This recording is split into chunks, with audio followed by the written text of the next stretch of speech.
And I put that drink in me at about 15, and we talk about spiritual awakenings. I believe I had a spiritual awakening on the spot. All of a sudden, I didn't care how fat I was. These insecurities just melted away, and all of a sudden, I felt connected to everybody.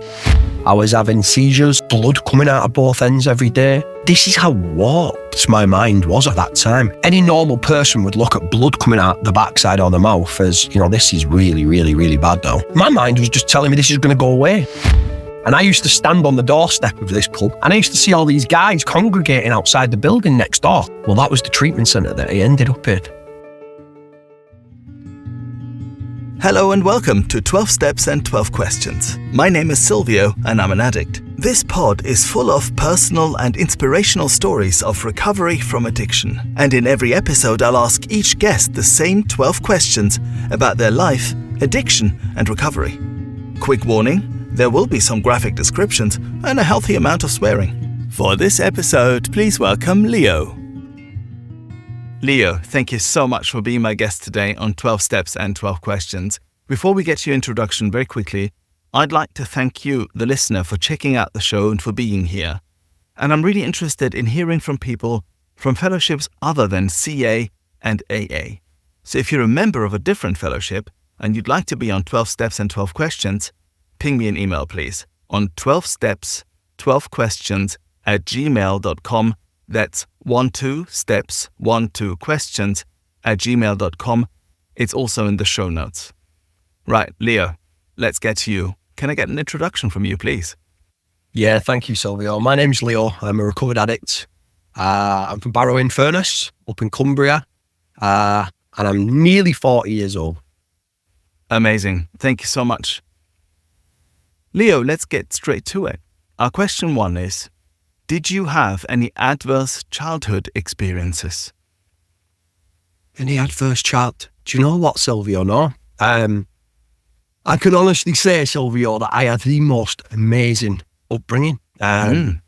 Absolutely amazing. I mean, honestly, my mum and dad, they were just the best set of parents. I was so lucky. I was blessed with a nana and granddad on my mum's side. It was a bit strange, actually, because my nana and granddad on the other side, and my dad's side I wasn't very close to. But my nana and granddad on my mum's side, they were like my second set of parents. I've got a sister. I hear a lot of stuff in the rooms about, like trauma and all that kind of stuff. I can honestly say I had nothing. No.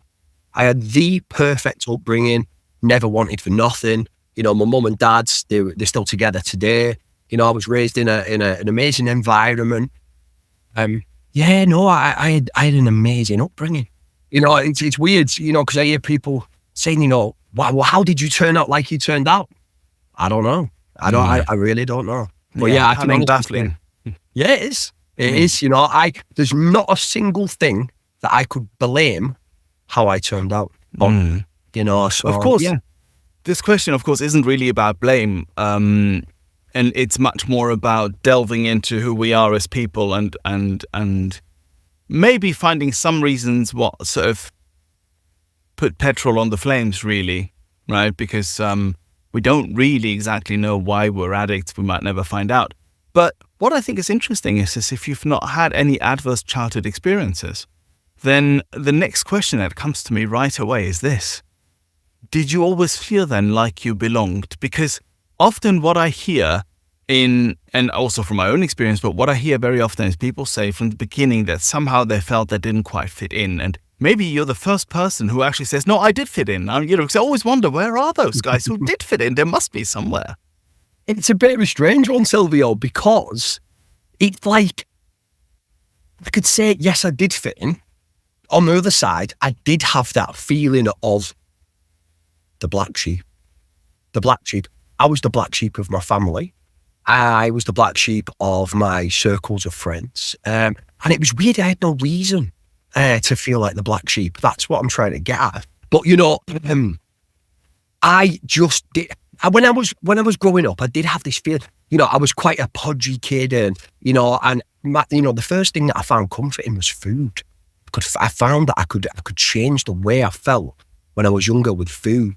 But I do remember having these insecurities. Always sort of worried about what other people thought about me. And the thing is, I was such a good social chameleon When I was growing up, Silvio, I had like all these different group friends. I was actually quite intelligent when I was in school, believe it or not, and I was in all the top sets at school. So when I was knocking about with these geezers, the guys that were in the top sets, I would be a nerd, yeah? But I played basketball. The school that we went to, it was like a basketball school. So when I played basketball, I was an American. I would use all the American slang and I'd wear all the Jordan gear and all that kind of stuff. I played rugby. When I'm with the rugby lads, I'm a big rowdy rugby player and all that kind of stuff. And it's like, I had all these different masks. So I did fit in. I was good at fitting, but I was always in this fear about, I hope these guys don't end up in the same rooms with each other because I don't know who I'm going to be. Do you know, I'm always scared in case with the basketball guys or with these guys and it's all like, because I don't know. I did fit in, but it was all fake, if that makes sense. Now, how did this black sheepness that you felt in your heart of hearts, was that founded in something, in anything? Like if they found out that I am one way or another, then they might shun me. Is there something in there? Is that why you felt this way? Do you know what? I thought about this long and hard, and it's like, I really don't know why I felt like how I felt. I there's nothing that I could pin it on. It's strange. I just felt insecure. I felt insecure about my weight because I was quite a podgy kid. I had some crazy hair going on when I was younger, Silvio. So I don't know. I just did have that feeling of just being different. I don't know why. I just did. And like I said, there's absolutely nothing that I could pin it on as well. It's just one of those things. So here you are, you've got no reason, or at least quote unquote obvious reason to feel different, but you feel different. In your heart of hearts, you feel different, right? But you seem to have been quite a popular kid. You seem to have got on with people. And it really leads us straight away to our question 2, which is, what did the moment you first got hooked, the fun times, what did that look like? So obviously you are growing up in this great environment, you've got a good home, you're popular. At some point, drugs or alcohol were introduced into your life. Mm-hmm. What did that look like? I can honestly say, I the only reason I took drink to start with, and the first substance that I put in my body was obviously the drink, but then it was the weed after that. And that was through peer pressure. That was through fear of all my mates were all doing it. And I was the last one out of all my mates to take all the different things. I was the last one out of all of us. I was the last one to drink. I was the last one to smoke weed. I was the last one to pop pills. I was the last one. But I was the guy that once I started doing it, I would be the guy that all my mates would be like, Leo, calm down. Do you know what I mean? Like, you are pushing the boat out too far straight away. From the first thing, it was the drink, the Mad Dog 2020 in the park. I was a late starter to the party. All my mates had been drinking since they were about 13. They'd been doing things like aerosols and all that kind of stuff. I hadn't done it, but it was that I was knocking about with these guys. My best mate as well, this is probably something to mention. My best friend, he was like what you would class as the cool kid in the school. And he was my best mate from a young age. So I was already sort of initiated by default into that cool crowd. Yeah. I didn't believe that I should have been in it. But these guys were all drinking, taking aerosols from about 13. And I was just going with them, but not doing it. And they'd always say to me, how come you're not doing it? How come you're not doing it, Leo? Have a go. And I would always be like, no, I'm all right. But it was, eventually I give way to the peer pressure and the fear of not, maybe getting rejected by these guys or whatever it may be. And I put that drink in me at about 15. And we talk about spiritual awakenings. I believe I had a spiritual awakening on the spot, there. I remember putting the drink in and just thinking, like sent the shivers down my spine. At the taste of it, it was like, but then I felt that, that warm fuzziness and that feeling of what we talk about, the comfort that goes over us. And I just remember thinking, bingo, this is it. All of a sudden, I didn't care how fat I was. I didn't care about these insecurities, just melted away. And all of a sudden I felt connected to everybody. It's like I didn't have to pretend anymore. I automatically felt connected. And, from that day forward, it wasn't really, I wouldn't say when you said the word hooked, I was a slow burner for many years. I could keep it to the weekend really, But it was the weed. It was the cannabis when I found that. Do you know what, Silvio? I would love to say that I had the same experience with cannabis, right? But I'll tell you a little story. The first time I ever took cannabis, I went on what us Northerners would call the whitey, and I went on a bad one. And I remember coming down this hill, and I was in a right bad way. I'd left all my mates, I'd gone stumbling off, and I fell down these cutting steps trying to get home. And honestly, I had dog poo up from the back of my ankles up to the back of my neck.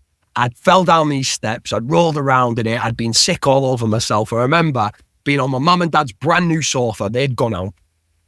And I remember mum and dad going absolutely crazy at me, grounded me. But the next day when I sort of come around, and I remember just thinking like, I can't wait to do that again. Didn't even enjoy the experience, but I think it was that release from self. That's what I craved. That is what I wanted to go after again. And it was that, I don't know what it was, but yeah, and that was it. That was what got me back. That's what got me into smoking weed. It wasn't even a good experience, but yeah, I chased it. And the weed became an everyday thing very, very quickly. But the drink was a weekend thing. Yeah. It's really interesting because I smoked weed between the age of maybe 15 and 20 every day, every single day. Bongs and buckets and all sorts, right? And hand on heart, I didn't really enjoy it all that much, right? It was not until later where I found out that actually stimulants are really my thing, and they brought me to my knees very quickly. But I also smoked for a good 5 years, so it's quite a long time, every single day. It made me numb and dumb, is what I always say, right? It was enough to take me away from myself, from those feelings of also of that you were saying there as well, that you were mentioning, of not being good enough, of not fitting in, of being different, of not being right in this world, and all those sort of things. So it's a shared experience that of using weed every day, and weed is particularly good for that sort of thing, right? How did it continue from there? Because a bit like you, in the beginning, I was also quite a slow burner. I wasn't the kid who everybody would spot right away and kind of go, oh God, he's going to have a problem. Those were other people, who probably didn't have a problem in the end. But how was that for you, and how did it progress then? I relate to what you were just saying there, Silvio, because I was the guy that my mum and dad had their hopes pinned on me. I was the guy that was going to go and make something of themselves. And, I was quite bright at school and stuff. I ended up doing all my GCSEs, all my exams high. I was the same. I was high for every single one of them. Like you was on like smoking buckets. I went and smoked bongs and buckets before every single exam, and I cruised them as well. I did really, really well at school. And but the weed carried on. When I left there, and for many years it was like I've talked about this before. I could control and enjoy it at the same time. And that's what it was. But I ended up falling into a job at where we live. There's a place called BAE Systems, and it's a big shipyard. We build submarines and warships for the Ministry of Defence. So I ended up falling into there, and I got an apprenticeship, and I would be walking around this place with a pipe hid in my overall collar. I'd just be walking around the place, smoking weed all day, obsessing over the weekend. Can't wait for the weekend, drink at the weekend, and then it's back to smoking weed all week, and that was it. I can see now, where the drink may have been a weekend thing, but always had a head change. Always. Always. It was never sober. Never ever sober. No. Very quickly as well. As soon as I found what weed could do, it was like, weed for breakfast and weed all day, until I passed out at night time. But I could function properly from smoking weed. In fact, I remember used to say this to people when I was younger, and I can even remember now, and it's like weird looking back at what I know today. I used to say to people, don't feel normal unless I'm stoned. That's what I used to say to people. I feel normal when I'm stoned. I can't believe you're saying this, because there were times at that age where I remember this so clearly, where a little bit of awareness would creep, heaven forbid, would creep into me. And I'd sort of sit there, and it'd be maybe at 3 o'clock on an afternoon, a Wednesday, totally harmless. And I'd sit there and I'd think to myself, I actually don't know if I'm stoned or sober right now. I can't remember anymore. And of course, when you smoke weed every day, you may look like you're functioning, but you're not actually functioning. I really need to make this clear, at least certainly for me. I can only speak of my own experience. It looks like you're functioning and you can go about a job, but you're not your real self. You're not doing the best you can. You're not being present. By definition, you can't be present. So, And for me... numb and dumb, like you said before. Yeah. For me, obviously, things then changed dramatically when I discovered stimulants. I know you from Cocaine Anonymous, so at some point, something happened. Yeah. We'd go out of the weekends and, we started getting into the club scenes. There was a few of my friends were all DJs, and we started going down what we used to call the Gaza Strip in Barrow. It's not there anymore. There used to be a club down there called Martin's. Gaza Strip? Yeah, we used to call it the Gaza Strip, and it was a place called Cornwallis Street. And it was amazing, man. And we used to go to this place called Martini's. A few of my mates were all DJing. And then they would also DJ at a place called Wigan Pier in Wigan. And it's that shut down as well. So we'd go through to Wigan every weekend, and we'd be going to Wigan Pier and Monroe's and Maxine's and Cricket. And that soon became like, I have arrived. This is what I want to do for the rest of my life. Do you know what I'm saying? We'd go, and that's all it was. It was smoke weed all week and party the weekend. And then, these things called ecstasy pills started to get introduced on the scene. And I remember that was it. That was when I first ever took an ecstasy pill. I was sucked into that world, hook, line and sinker for the first one. I remember just taking it, fell in love with everybody, and I just remember thinking, this is it. This is my life now. And even on the Sundays waking up, I could still sort of reel it in then as well, Silvio. I'd go out, listen, on the Sundays, I'd probably party right through till sort of Sunday afternoon and stuff. But when it started to wear off, I would go back to bed. I would go home. I would go to bed. I would ride out a bit of a come down on the Monday and get back to smoking weed through the week. And was just a weekend thing. The party scene, the Class A's was just a weekend thing for a long time as well. Yeah, for a long time. Yeah. And you enjoyed it, of course, at that time. You were out with your mates. Everybody's in love with each other. Everybody's hugging and all of that, right? Yep. Yeah. We honestly, we're, like I said, meeting people from all over the country, going away partying, always at Wigan, Blackpool. We used to go to a place called Syndicate, and then the holidays, the Ibiza and the Amsterdam. Honestly, I lived my life, Silvio, for, I took substances for 20 years, and I would say the first 14 years, I lived my life, and I absolutely loved it. I've heard a lot of things in these rooms, Silvio, where they say, I wouldn't trade my worst day in here for my best day out there, and I just think, I had some amazing times, like some most amazing times of my life. But, But then our question 3 comes along. And it says, what were your worst consequences? And finally, your rock bottom. So after those 14 years, which is a long time, and I bet you got more mileage out of drugs than most people have, right? Because that's a very, very long time. Certainly longer than I ever got out of positive times, quote unquote, from drugs and alcohol. And I had some good times. I really did. Otherwise, you don't get hooked on stuff if you're not having a good time, right? I'm assuming I'm going to skip the usual question, which is, did you have any awareness around this in those 14 years? I'm assuming you didn't. Right? I'd say I would. It's weird because when you're in it now, looking back, I can look back and, my drug taking. I mean, there was a few guys that I would party with, and I would perceive that they'd be worse than me. But the thing is, I could see them stop when their girlfriends give them the ultimatum, or work said they were going to sack them. These guys would reel it in, but to me, to the eye, they would take more than me. So therefore they were worse than me. But we were in a crowd where it was, people were going crazy, man. And, it was, I did have some sort of awareness. It was creeping in. The weekends were getting longer. The weekdays were getting shorter. I can see it now looking back. They started to be a bit of midweek session coming in, where, maybe the football would be on a Tuesday night, we'd go out, or Wednesday night for the Champions League or whatever. And then it would carry into the next day, and there'd be a few day's work missing. But I don't know what happened, Silvio, maybe 14 years in. I don't know where it was, but things started to happen. It was like the control, like, I had, once I started to put certain things inside my body, I just could not stop. And it was the drink that really started to take a hold on me.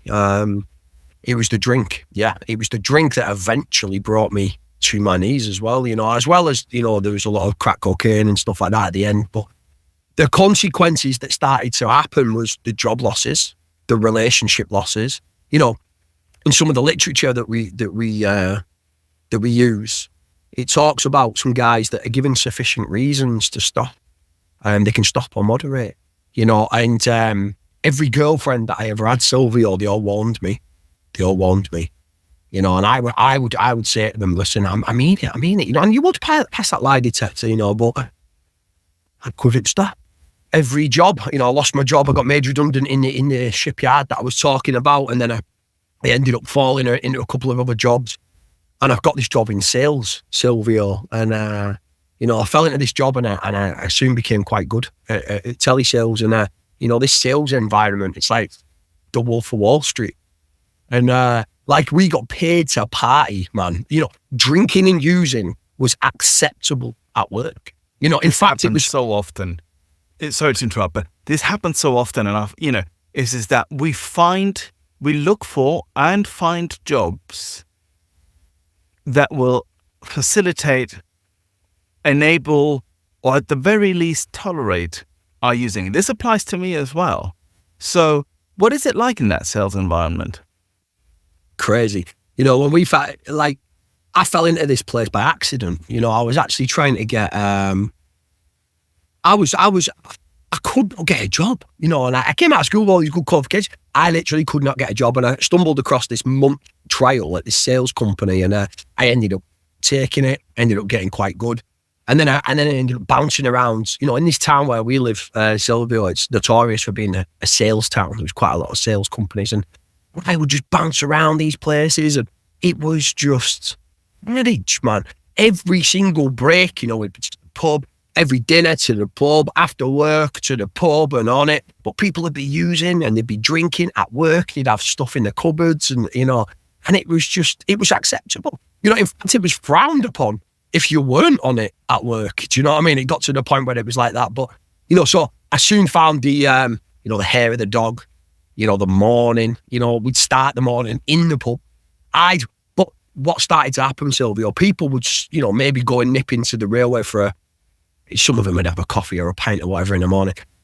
I'd get in there an hour before them guys. So I'm getting in and I'm sneaky drinking first thing in the morning, even before them guys, even the people that are doing it. I'm hiding stuff from them. And it soon became, a continuous thing. And the drink started to become like all day. Cocaine started to become all day. What happened at first, Silvio, was like the drinking drugs would enhance my performance at work. Yeah. Because I could chat absolute, on the phone, but I'm trying not to swear. But I could chat it down the phone when I was drunk, when I was high. But what started to happen at times, the drinking drug will have it'll start to have a detrimental effect on your well-being, your mental health, your sleep and all that kind of stuff. And soon it started to come out of balance. It was enhancing my performance at work. Then soon the balance started to tip the other way. And, people would start to get on my case at these jobs and they'd be saying, look, Leo, we know we're all at it, but you seem to be, pushing the boat out a little bit too far. And I'd be like, and it was at that point, because I don't want to stop. It's still working. It's still doing what I need it to do. So I'm not going to stop. What I'm going to do is I'm going to put the brakes on this. And I find that I can't. When I started to try and put the brakes on it and calm it down and maybe, I won't start drinking and using until in the afternoon. Yeah. I found I couldn't. And it was, so then what happens at that point for me was, you start to pull yourself away. Because, they're all getting on my case and I can't stop. So I go underground, I'm underground. I'm not partying with these guys because when I'm with these guys, they're getting on my case. So now I'm going home straight after work and I'm closing the curtains and I'm using and drinking on my own. And then when I'm going into work the next day, they're saying, oh, what did you do? I said, I just had a quiet one. I just had the quiet one. So now I'm lying to even my work colleagues and everything about what's going on, and they're doing it. But now I'm hiding it from them as well. And I started to become sneaky. It starts to become deceitful. It starts to get quite dark at that point. Were you not scared? I mean, if you're thinking about, we often hear this, don't we? The moment I started drinking or using in the morning was when I got really conscious that I had a major problem. It's one of those things that people measure addiction by, isn't it? Did you not get scared at that point and think to yourself, fucking hell, man, I'm actually using in the morning? No, because I had this like measuring stick of like, these are not doing it as well. Do you know what I'm saying? They maybe weren't doing it to the extent that I was doing it, but they were doing it. So therefore, it's acceptable. It's just the job I'm in. It's just the job I'm in. It's the environment I'm in. Everybody does it. You know what I'm saying? I was living in that delusion. The amount of times, that delusion. I can't tell you the amount of times I've spoken to a sponsee or someone, and I've had to have a conversation with them about work environments and it's a scary thing that you may have to change your job if you want to be well and if you want to stay in recovery. And this happens so often. So I just wanted to, and sorry for interrupting, but I just wanted to really make that clear that this is a real issue for a lot of addicts, for a lot of us, is that either you have to change entirely how you behave at work, or sometimes it's just easier to change your job and change your job environment. And that can be really scary on your way to getting well. It's just really important to point that out, I think. So you finally then, at some point, I assume it got so bad that you had to do something about it, and you've experienced probably some sort of rock bottom, although not everybody has them. So what happened then towards the very end of you using? It was, do you know what, Silvio, as well? There was a bit of a catalyst, I think, that sort of accelerated my use. My best friend died. My best friend in the whole world. A lad called Dean. And he died. He went to watch a gig in Manchester. He went to watch Matt Corby. He went with his two brothers and their two girlfriends. And he never come home. He fell off a balcony. And that was, I did not know how to deal with it. I did not know how to cope with it. And the only thing that I knew was that drinking drugs numbed that pain for me. And that was like, it was a catalyst that accelerated. And that bender, that lasted 4.5 years. I did not stop taking drinking drugs for 4.5 years. And along that, I upset a lot of people. I upset a lot of girls. I lost a lot of jobs. And it eventually took me to the point where I was physically dependent. I couldn't even stop drinking if I wanted to. I was having seizures. I had blood coming out of both ends every day. This is how warped my mind was at that time. Any normal person would look at blood coming out the backside or the mouth as, this is really, really, really bad though. My mind was just telling me this is going to go away. It'll just go away. Just keep drinking. It'll go away. And, when I was trying to stop, I was having these seizures, and, I was waking up in the streets and stuff sometimes, banged my head and didn't know what had gone on. And it was, I think I was possibly weeks away from, my body was completely shutting down on me, Silvio. And it took a really good friend of mine, she's still a good friend today, she found me in a really bad way. And she said to me, listen, I'm going to tell your mum. She said, I can't unsee this. She said, I can't unsee this. I was on my knees coughing, and I had, blood coming out my mouth and stuff. And she said, I'm going to tell your mum. And I remember begging her, please don't. I'm all right. Thank God she did, and that set the ball rolling. Eventually I ended up connecting to the drink and drug places. Don't get me wrong. I mean, over them 4 and a bit year period, Silvio, I tried half-assed to, stop with certain things. I spent £3,000 with a hypnotist who had a 100% record until he met me, Silvio. But I tried mine.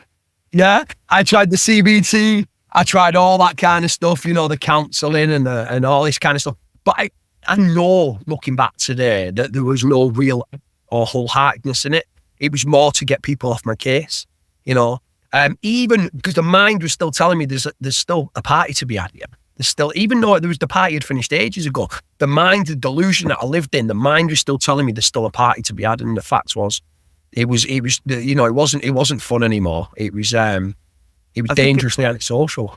Yeah. I think a lot of us, and this includes me, when trauma comes into our lives and we're already using it's petrol on the fire, right? And that certainly was the case for me. And I'm so sorry to hear about your loss. Were you able to? Did you try and seek any help with the grieving or anything like that, or were you just off and running and it was just all over, really? Yeah. No, I never sought help for that, Silvio. I just did what I thought was best at the time and poured alcohol on it, and just smashed as many drugs into my system as I could because it worked. It worked, but eventually, it did. He started to, he physically having a huge detrimental effect. And, like I said, I ended up connecting to these places, the drinking drug places, and they put me on this reduction plan. And I was on this reduction plan for a long, long time. And the guy that was working for at the time, I was, oh my God, I was still sort of turning up for work, blathered, high, no sleep, and I was a nuisance. I could have shut the guy's company down, Silvio. I was putting through wrong amounts on his terminal. Instead of putting £60 through, I'm putting a lot larger amounts through than that by accident, too many zeros and stuff like that. And, I could have shut this guy's company down. And eventually when my friend found me and I ended up connecting to these drinking drug places and they put me on this reduction plan, work had said to me, don't come back until you get yourself sorted, Leo. So I ended up making it my job to do this reduction plan. But I'll be honest with you, at first, Silvio, I wasn't taking it seriously. Now, at your worst, and it sounds like you put yourself through quite a lot there, or your addiction did. That's our question 4. Did you ever want to die? Did you consider suicide? If you're enjoying this podcast and would like other addicts and alcoholics to hear it, then please make the pesky AIs and algorithms work their 12th step. Hit like and subscribe. No, I don't. I can honestly say I didn't want to live, but I didn't want to die. I felt like I was existing, and there was times that it's strange, isn't it? Because I don't even know if I want to rephrase that. I did want to live, but there was times that I didn't want to go through what I'm going through. I want to get out of this somehow, but I don't know how.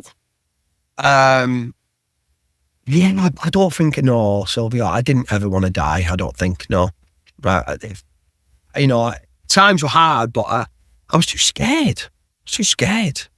It was very, very dark times, but I always had this. Do you know, Silvio, this thing when you hear people about, right at the end when they say, I just didn't care. The fact is I did, Silvio. And I knew what I was putting my mum and dad through. I knew what I was putting these lot through and, her through and all this lot. And it used to eat away at me. It'd kill me. I did have this, I was raised with morals and manners and I had this conscience, and this conscience would kill me, man. Do you know what I mean? And it was, I had that, I had experience, I'd get in bed of a night time and that guilt and shame I would shudder of a night time thinking what am I doing? I'm really hurting people here, but yet I still couldn't stop, and I knew that, if I took my own life or did anything like that, and I'm leaving it all behind, I don't think it ever really came to me. Did you think though at the time that, or were you willing to accept perhaps that you could go over with the kind of drinking and using that you were doing? Oh yeah. I had those seizures and the blood, and it was, my mind would be telling me it's going to go away, but then I'd have these moments of clarity, like this is really abnormal.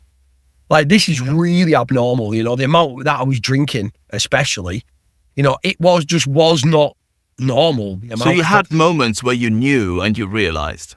Yeah, these little moments of clarity, and then I just step out of it again. But, the drink stopped working, Silvio. The drugs stopped working. The drink, literally, I would people didn't even know I was drunk. You know, for me, all it stopped was the shakes. You know, literally, that's all I was drinking for. It was I wasn't even getting the ease and comfort that I used to get from it anymore. It was literally, I was still, I was still feeling all that stuff that we talk about, even when the booze was going in, but it was just stopping the shakes. Yeah. Now, we touched on this just a little bit earlier, but still, our question 5 is, what other methods did you try to get sober before finding the room? So we've already heard that you broke your unfortunate hypnotist's amazing 100% record. And you went on this reduction, you said, on this reduction plan. What was that like? Talk to us a little bit about that. Okay, so yeah, I went to this place called Unity, and I'll be honest with you, Silvio. It was the first week. I mean, I don't want to go into amounts and stuff that I was taking, but basically they'd set this. It was a lot. It was a lot. That's all I'm going to say. And they give me the strategic reduction plan, and this is how week 1 going to go, and this is how week 2 going to go, and this is how week 3 is going to go. And I'll be honest with you.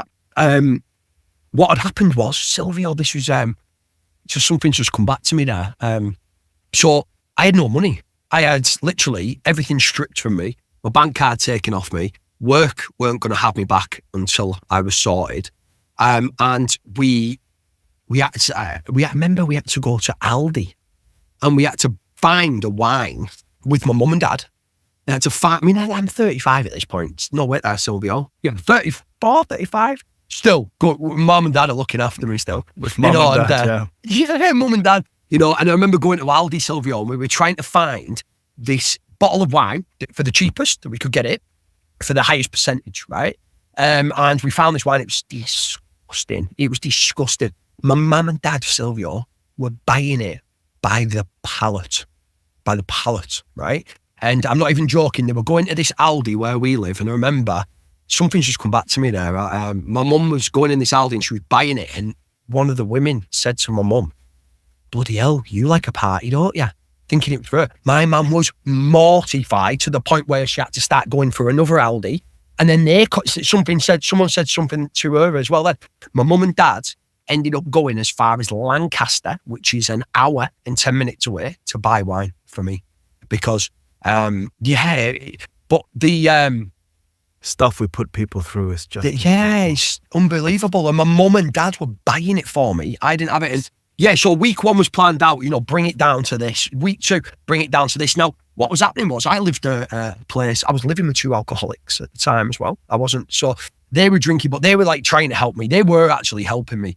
But my mum would bring me all this wine in the morning, okay? Now, I'm an alcoholic. And if you give me X amount of wine in the morning, I can't space that out over the day. I have an inability to stop when I start. So, I'm putting the first one in the morning. I've got it all planned out throughout the day. I'm going to drink this and then this at this time and this at this time. It was all gone by dinner time. It was all gone. Then I'm going round scrounging off people. I'm scrounging off, going round people's houses, and I ended up drinking Listerine, hand sanitizer. I was not sticking to this reduction plan. And every time I'd go down to Unity to see my key worker, she'd be saying, "All right, so Leo, how are we getting on with the reduction plan?" And I'd be like, yeah, it's all, I'm sticking to it, fine. And she'd be like, "Right, well, it's it's 1 p.m. By my calculations, we should have drank X amount by now." And then I'd be like, yeah. And she'd be like, "Right, let's see what the breathalyzer says." And then she'd pull the breathalyzer out, and she'd be like, "Breathalyzer says," and I'd be like, she's like, "Leo, if you're not going to stick to this reduction plan, I'm not going to get you this detox.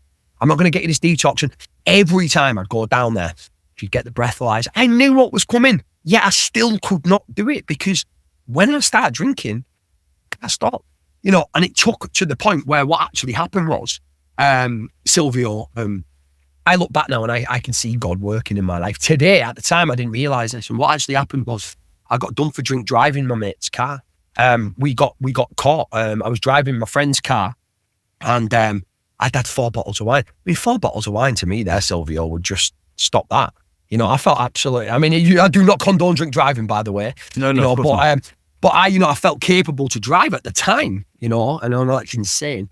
But I ended up getting in this car and I got pulled, and I ended up getting a £700 fine, 3-year driving ban, and an 11-week tag.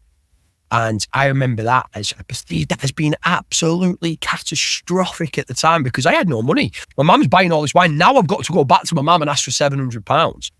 They were not happy, but I got this 11-week tag and a curfew. And now I look back on it, and it was that God showed up as a police officer that day, because it was the tag that made me come to this realization, right, now I can't go out scrounging of a night time, going around people's houses. And I remember just thinking, let's just do this stuff seriously. Let's just knuckle down and get this reduction plan done. Let's just do it.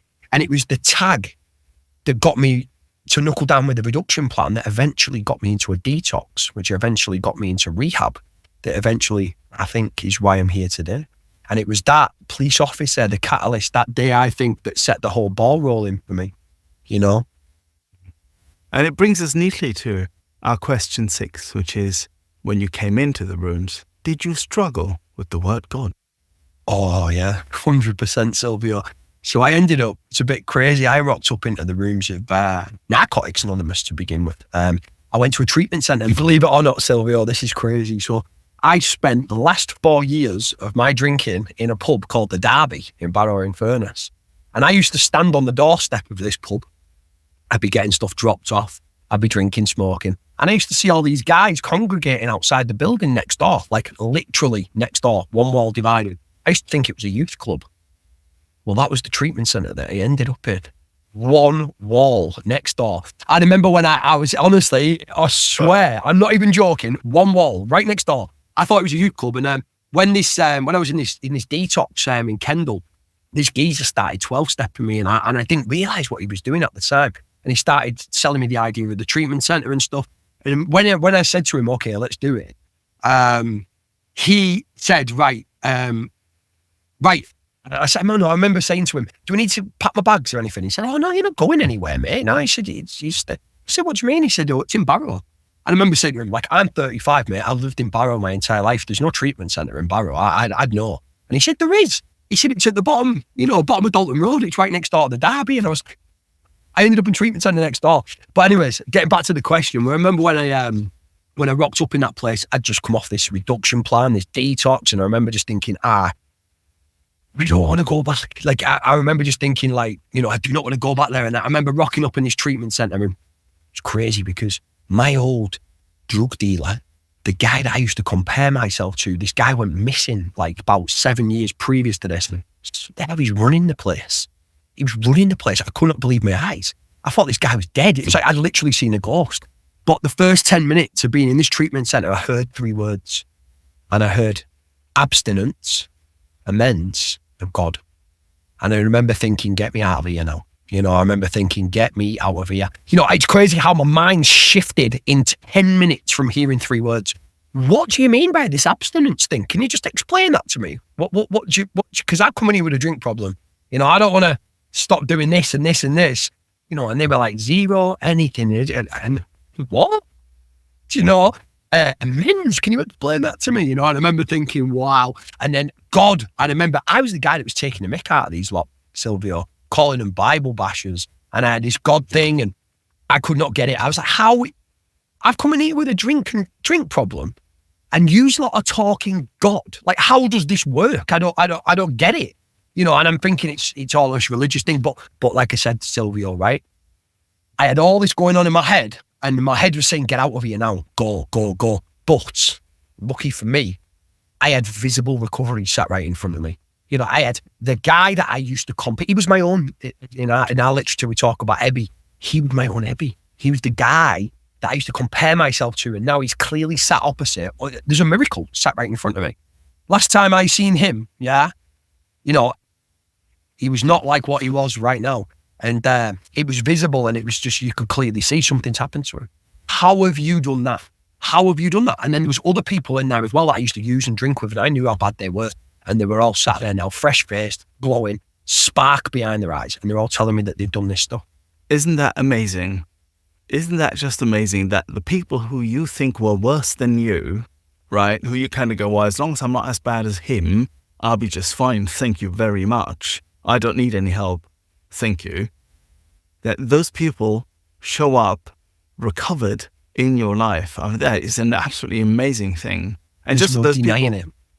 absolutely, there is no denying it, quite right. It takes away any kind of possibility of you arguing, justifying anything like it. It's right there in front of your eyes, proof in front of your eyes. That's really rare and really amazing, And for those people who are not quite as familiar with the book, perhaps, Abby Thatcher was the person who showed up sober at the person at Bill Wilson's house, who then went on to co-found Alcoholics Anonymous and write the book by which we will get well, the big book of Alcoholics Anonymous. So this leads me straight away to our question 7, of course, which is, how do you experience your higher power today? And this is also a place to share some God moments. Now, you've already shared one, of course. You show up at this treatment center, which is right next to your pub. Unbeknownst to you, right? The blindness of our blindness in drinking and using is just so amazing that you have the treatment center right next. You would never be interested in kind of finding out what's actually happening there, would you? No. And the people you used to use with, and those people who you thought were worse than you, are there and they're recovered. So if that isn't a God moment, I don't know. But how do you experience your higher power today, and what are some God moments? It's a good question, that, Silvio, because we talk about God as I understand God. For me, I think, how can you understand God? For me, I don't think God can be understood. For me, to understand God, that would mean that you would have to use your mind. And I don't think you can use your mind to understand God. I just think that God's only experienced. And I don't know what God is. I don't need to know what God is. I really don't. Mine's a God as I do not understand. I don't need to understand. I'll never understand. That's how I refer to God. And I just believe that God, He's everywhere and everything. I really do. I know, the thing is, when I came into this stuff, Silvio, the guy, like I said, the guy that was worse than me, he's telling me that he's just done this stuff, it took me, I would love to say that I got it straight away. I didn't. I was in that treatment center for 13 months. I came out of there one day before the big lockdown happened. And I moved in with a girl that I'd got with, while I was in the treatment center, which was not allowed, she wasn't in the treatment center, by the way. She's a normal person. And I ended up moving in with her for 2 weeks until this lockdown thing would blow over, and then I could move back into the treatment center. Anyways, I'm still there now. I'm married, and I've got a baby as well now. So amazing. But I came out of the treatment center after 13 months, Silvio, and I hadn't got it. I didn't understand what I suffered with, and I was running around thinking I had a choice to stay stopped.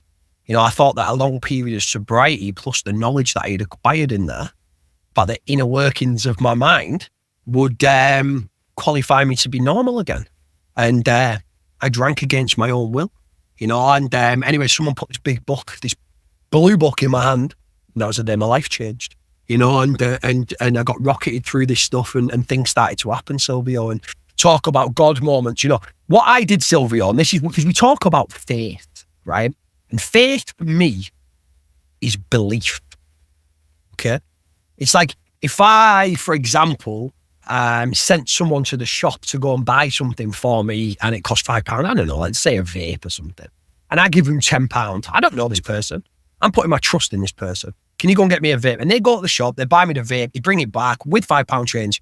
The next time I'm sending that person to the shop, I'll probably send them in faith because I believe they're going to do it, And it's the same sort of thing with this stuff. I put my trust in this guy.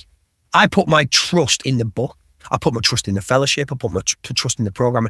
And I just started to do the stuff that was laid out in front of me. Put the action in, and I just went through it. And then what actually started to happen, Silvio, was the trust that I put in this guy and the work started to develop a track record. Things started to happen which I could not explain. The things that you told me was going to happen started to happen.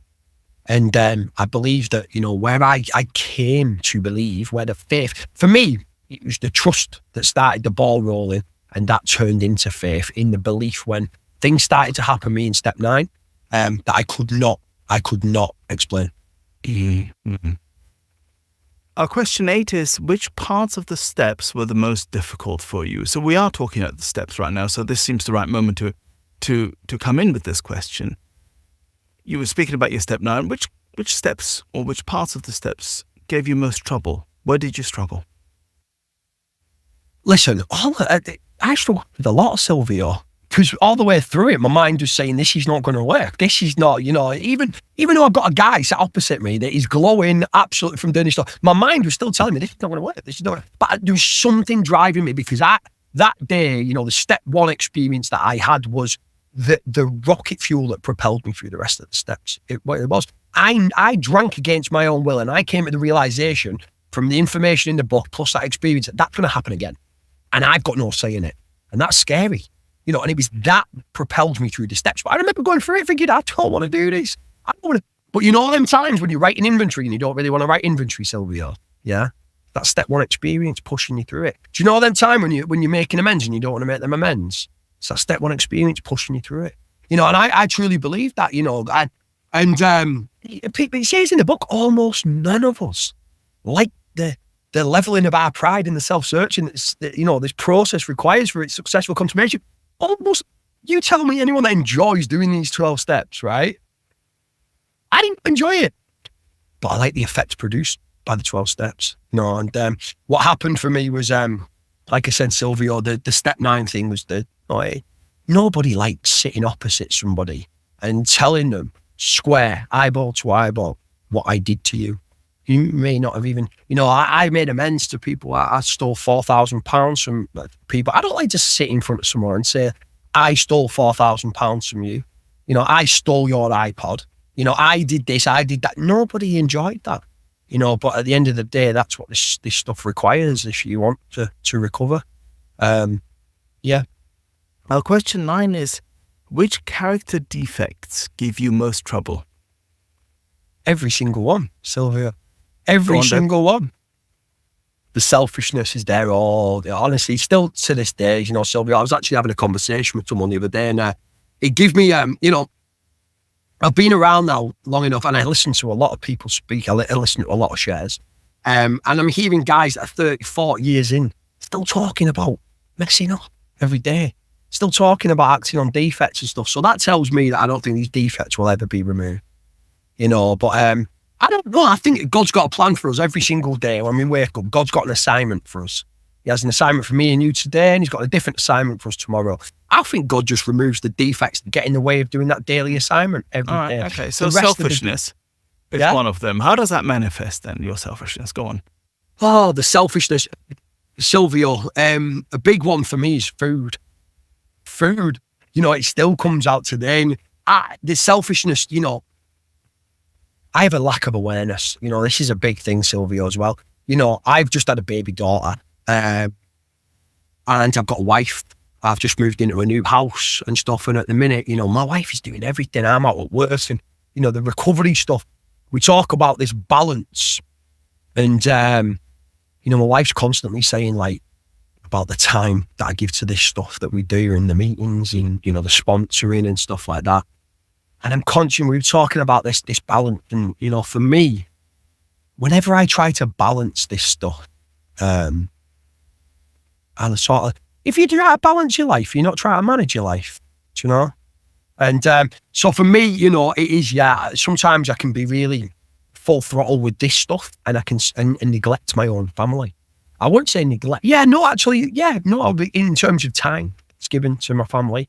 That's where I think, the selfishness, I have this lack of awareness of what I'm actually doing. My mind tells me it's good, but then, constant thought of others includes our family, I suppose. Full disclosure, it's a shared sentiment. I've heard this from my wife that I do so much recovery that it gets in the way. And it is another form of selfishness, I suppose, at times. Certainly for me, and in a funny sort of way. Cocaine was my problem, and and even now it still dictates my life to a large degree. It's just that I'm on the other side of it now, right? But I still spend a long time being involved with it in one way or another, and that's just something that I have to accept for myself and find balance, which I think for someone like I'm going to include you in this, for people like us, is one of the hardest assignments, because as addicts, we suffer from this disease of more and of overdoing, right? One of the things that my wife said all along, even in times when I wasn't using, before my using then got back off, I took off again and so on. She would always say to me, why can't you do things in moderation? It didn't matter what it was, whether it was buying clothes, eating, whatever it is, or, just a new interest I would have. It would be obsessive always, without fail. So yes, it's a shared experience. Thank you, Leo. Question 10. What is the best thing recovery has given? Do you know what, Silvio? I was saying this to someone the other day, like the last 3 years, so I've been around this stuff for 5, just over 5, but like I said, the first 2 years, I wasn't giving myself fully to this stuff. And, but the last 3 years, Silvio, has been that generous for me. It's quite embarrassing sometimes. It's quite embarrassing. Like, and I mean, it makes me cringe because it is, in terms of material things, but, in the last 3 years, I have got married. I've had a baby daughter. I've set up 2 businesses. I've got my driving license back. I've just bought my own house. Like, those things, Silvio, are physically impossible for someone like me. My default setting, Silvio, is seek and destroy. That's what my default setting is. I seek and destroy. And those things, I haven't gone out looking for that stuff. Those things have been plonked in front of me. But I'd say the most amazing thing, put all that stuff to the side. I mean, they're all nice, good, nice, shiny things, but the thing that this has given me more than anything is my mum's peace of mind, my dad's peace of mind. My mum and dad, what they've put up with me, my sister, they can sleep at night, Silvio. They do not worry about me. My mum and dad, they couldn't go on any holidays. They couldn't do anything because they were constantly worried about me. They came home from holiday, I don't know how many times, because I was causing carnage at home. My mum and dad are now going on like 9 or 10 holidays every year, Silvio. They're making up for lost time. They're going away, doing things. They're going away for weekends, and they do not have to worry. When I speak to them a lot, and my mum's just, she just cries all the time, Silvio. She just cries. And she just says to me, she's so proud, and she just says how she does not worry anymore. And it's just such a gift that my mum is now being able to enjoy her life. My dad is now being able to enjoy her life, and that means more to me than anything. I can be present most of the time for my family. I've got a baby daughter. Like, she's amazing. Do you know what I mean? She's amazing. I've got an amazing wife. I've got my son, my stepson. I look at him like, man, I've got a family and stuff, and just amazing, man. All the material stuff's pretty cool, but give me an item in my family, or any day now. Amazing. Perhaps you're not quite as selfish as you thought you are. Yeah, maybe not. But I don't know. Question 11. What would you say to a newcomer or someone wondering if they're an addict?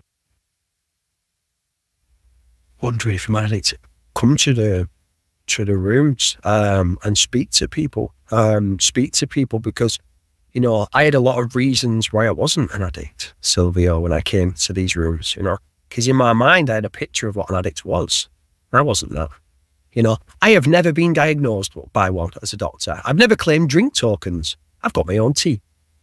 I can sort of hold the job down. I can pull girls, and all these different things. Addicts can't do that. And this is, but when I sat down with somebody who knew what they were talking about, who knew about this stuff that we did, and they explained to me, and they showed me some literature, and they took me through that, they allowed me to diagnose myself as an addict. Nobody told me I was an addict. I told myself I was an addict, yeah? By taking the information in the literature, listening to you guys tell your stories, taking your experience and pitting it up against my experience, see if it matches. Taking the information in the book, pitting it up to my experience, see if it matches. And I came to the conclusion that I was an addict. So, if for anyone's listening and wondering, please come into the rooms. Please pick up some of the literature. Ask someone to take you through it. Ask someone to explain this stuff. Don't be scared to ask what your mind is telling you is as a stupid question.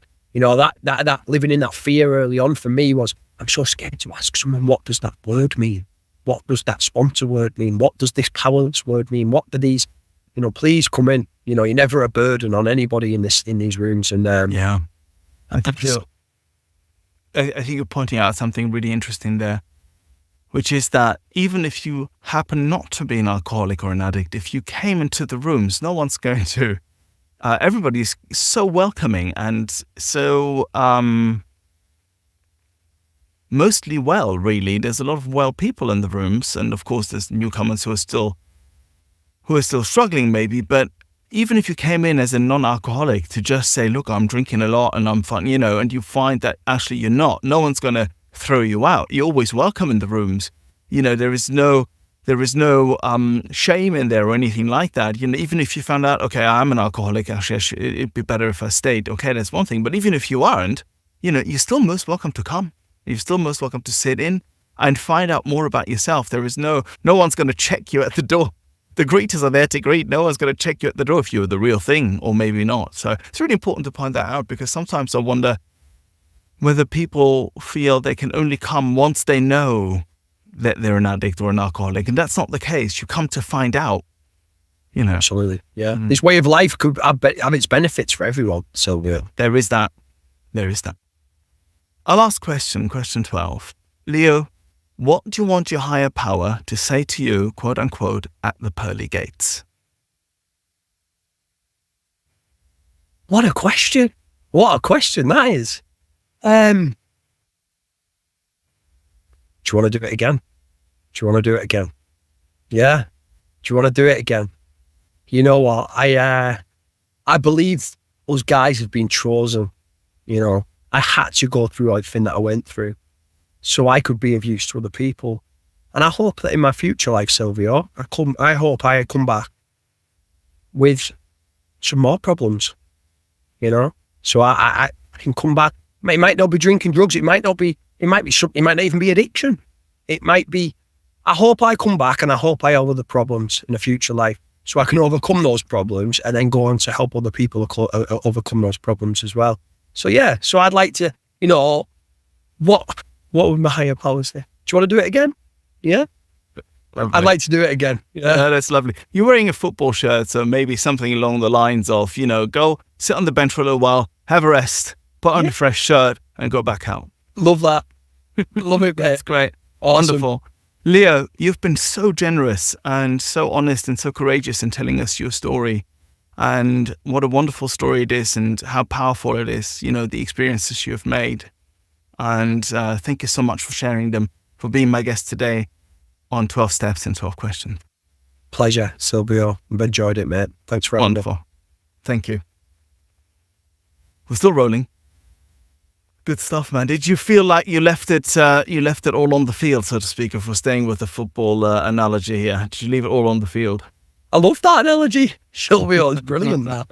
No, that's cool, man. No, I really did. I enjoyed that, mate. It was good. All right, great. Excellent. Yeah. Do you feel left out anything, or was everything that needed saying was said? It just flowed, mate. I believe that, you know, whatever's done is done. That's it. It was all supposed to go the way it was supposed to go, Silvio. You know, it's like when you share, mate, isn't it? Do you know what I mean? I remember the days when I first come in and planning shares and stuff like that, and it never comes off as you want it to anyways. Do you know what I mean? You come out away from it thinking, I didn't say that, I should have said that, I didn't, and you beat yourself up. For me today, it's just, you know, before I came on, I had a little prayer, and whatever comes out, you know, and that's it. Yeah. Wonderful. That's amazing. It came out beautifully. Thanks again. I'll speak to you soon. Silvio, it was a pleasure, mate. Honestly, thanks for having me, pal. Thank you. We've come to the end of this episode. Thank you for listening. If you've enjoyed it and would like other addicts and alcoholics to hear it, then please make the pesky AIs and algorithms work their 12th step. Hit like and subscribe. While this pod is based on the 12-Step Recovery Program, it's not officially affiliated with any 12-Step fellowship. 12 Steps and 12 Questions is not substance or behavior specific, it's fully self-supporting and not-for-profit. And you know this next bit. It's not allied with any sect, denomination, politics, organization or institution. It does not wish to engage in any controversy, and it neither endorses nor opposes any causes.